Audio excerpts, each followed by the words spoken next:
المشاهدون الأكارم، سعد الله أوقاتكم أينما كنتم بكل خير. نشرة الأخبار نقدمها من تلفزيون دولة إريتريا ونستهلها كالعادة بالعناوين.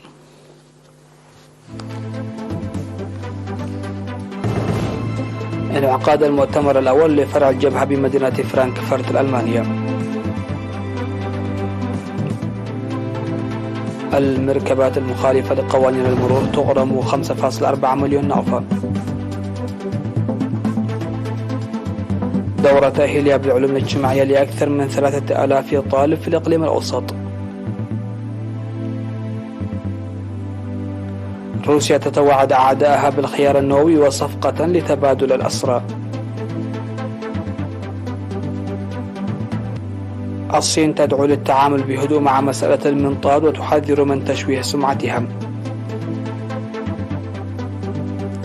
وإيران ترد على تقديد الوكالة الذرية اتهمها بأعمال سرية داخل منشئة نووية.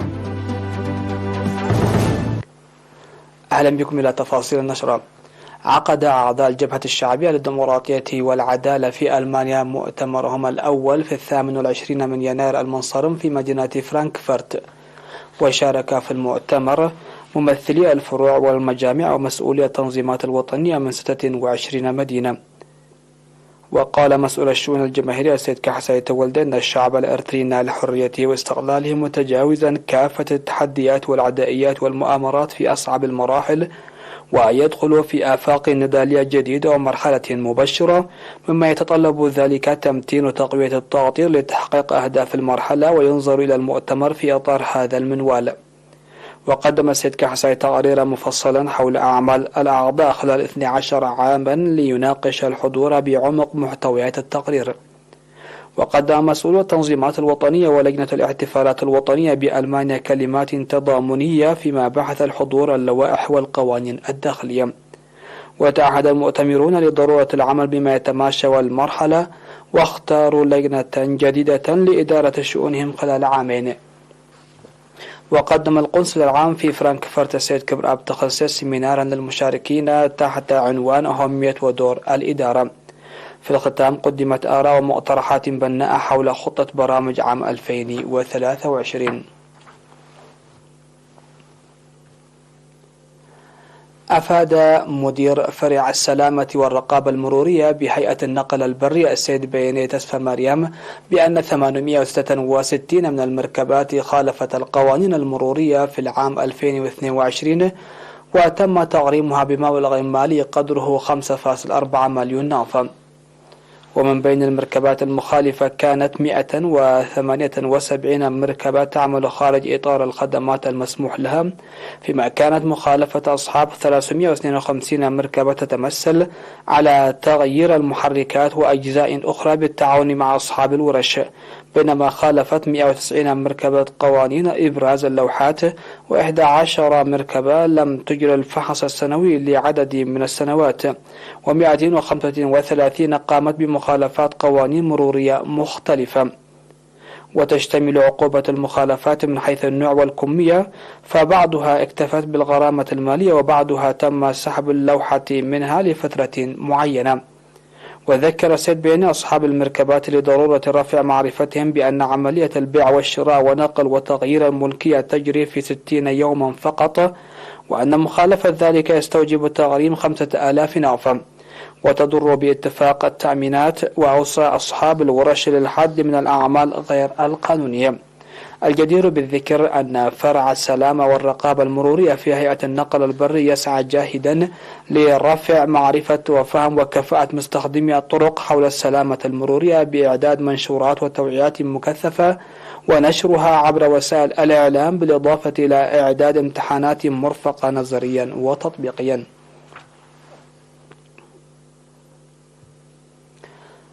نظم الاتحاد الوطني للشباب وطلبة إريتريا في الفترة من 24 من يناير وحتى 2 من فبراير دورة تأهيلية حول العلوم الاجتماعية شارك فيها 3000 طالب. وقال مسؤول الفرع السيد سامسون مكفلي أن الدورة المقدمة ل9 أيام في المكتب المركزي للشباب اشتملت على مواضيع مختلفة مثل الشباب والخدمة الوطنية والفلسفة الدينية البدائية والنشاط السياسي وعميدة الميثاق الوطني وغيرها من المواضيع. وذكر رئيس الاتحاد السيد صالح أحمد دين أن الشباب هم عماد الوطن ورواد البرامج الوطنية، مناشدا الدارسين لتفعيل المعرفة المكتسبة في مدارسهم.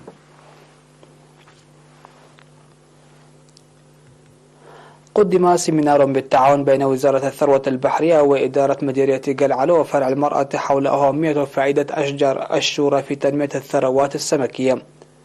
وقدم الخبراء في السيمينار لسكان منطقتي عكيلو وحارينا وقلعلو توضيحات مسهبة حول التراث الطبيعي السائد بخصوص فائدة وحماية وأساليب حديثة أخرى تساعد في توسعة التشجير. وأوضح السيد محمود إبراهيم مدير المديرية أن المديرية غنية بأشجار الشورى الطبيعية، وأن المعرفة المكتسبة تعزز حماية الأشجار التراثية إضافة إلى أهميتها في تنمية التنوع الأحيائي. وقال المشاركون أن الشورى يعد من أهم العلف الحيواني وله أهمية كبيرة في تنمية الأسماك، وأن المعرفة المكتسبة تعزز ذلك، مؤكدين جاهزتهم لحماية وتنمية أشجار الشورى. هذا وتفيد أشجار الشورى في تكاثر الأسماك وحمايتها إضافة إلى حماية التنوع الأحيائي. فاصل قصير ومن ثم نعود لنتابع الأخبار على الصعيد العالمي.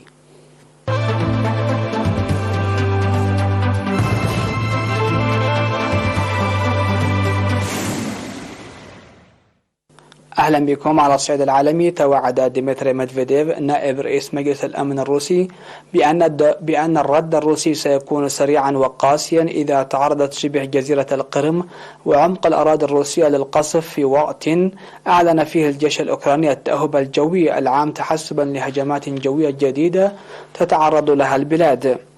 وقال ميدفيديف في تصريحات صحفية أن روسيا مستعدة لاستخدام جميع أنواع الأسلحة بما في ذلك النووية، وذلك بحسب نوع ومستوى التهديدات التي تتعرض لها.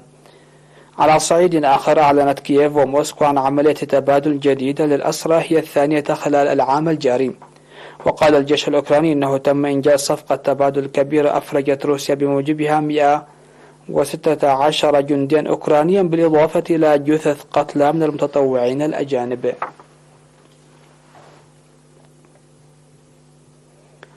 أسقطت طائرة حربية أمريكية منطادا صينيا كان يحلق فوق الولايات المتحدة منذ عدة أيام، حسب ما أعلن وزير الدفاع الأمريكي لويد أوستن. وفيما انتقدت قرار البنتاغون إسقاط المنطاد، قالت الصين إنها تحتفظ بحق اتخاذ مزيد من الردود الضرورية. وانتقدت بكين قرار البنتاغون إسقاط المنطاد، متهمة الولايات المتحدة بالمبالغة في رد الفعل وبانتهاك الممارسات الدولية بشكل خطير. وقالت وزارة الخارجية الصينية في بيان إن الصين تعرب عن استيائها الشديد واحتجاجاتها على استخدام القوة من جانب الولايات المتحدة، وذلك لمهاجمة المنطاد المدني غير المأهول، مشددة على أنها تحتفظ بحق اتخاذ مزيد من الردود الضرورية. وذكرت الخارجية الصينية أنها طلبت بوضوح من الولايات المتحدة معالجة الأمر بشكل مناسب وبهدوء ومهنية وضبط للنفس. وبعد تأجيل إسقاطه بسبب المخاطر التي قد يشكلها الحطام على السكان، أعلنت شبكتا فوكس نيوز وCNN أن الجيش الأمريكي أسقط المنطاد الصيني الذي كان يحلق فوق الولايات المتحدة منذ عدة أيام. انتقدت إيران ما وصفتها بالمواقف السياسية لوكالة الطاقة الدولية للطاقة الذرية بعد نشرها تقريرا عن تعديل سري داخل منشأة لتخصيب اليورانيوم، في حين اتهمت 4 دول غربية طهران بانتهاك الاتفاق النووي لعام 2015. فقد قال رئيس منظمة الطاقة الذرية الإيرانية محمد إسلامي إن المواقف السياسية لهذه الوكالة الدولية بشأن البرنامج النووي ناتجة عن ضغوط خارج الوكالة. وكانت الولايات المتحدة وفرنسا وألمانيا وبريطانيا أصدرت أمس بيانا مشتركا قالت فيه إن تقرير الوكالة الدولية للطاقة الذرية يبرهن على أنها غير ملتزمة بالكامل بالضمانات التي نص عليها الاتفاق النووي. ووصفت الدول الأربع التعديلات الإيرانية على تصاميم أجهزة للطرد المركزي في منشأة فورد النووية بمحافظة قم جنوب طهران بأنها تتعارض مع التزاماتها وفق معاهدة عدم انتشار الأسلحة النووية.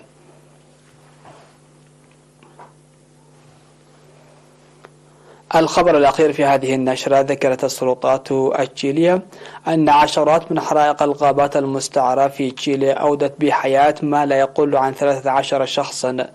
وأشارت السلطات التشيلية إلى أن نحو 40 حريقا أتت على نحو 35 ألف فدان في الوقت الذي تجتاح فيه موجة صيفية حارة ذلك البلد الواقع في نصف الكرة الجنوبي.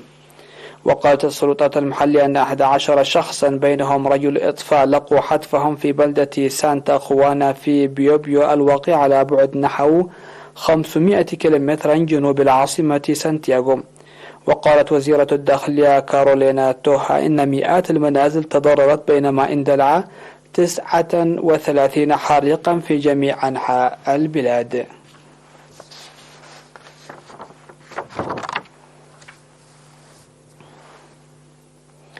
نهاية النشرة. هذا تذكير بأبرز العناوين.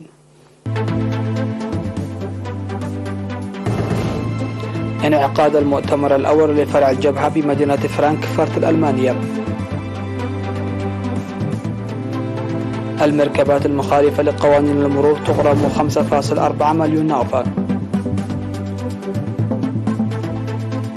دورة تأهيلية بالعلوم الاجتماعية لأكثر من 3000 طالب في الإقليم الأوسط.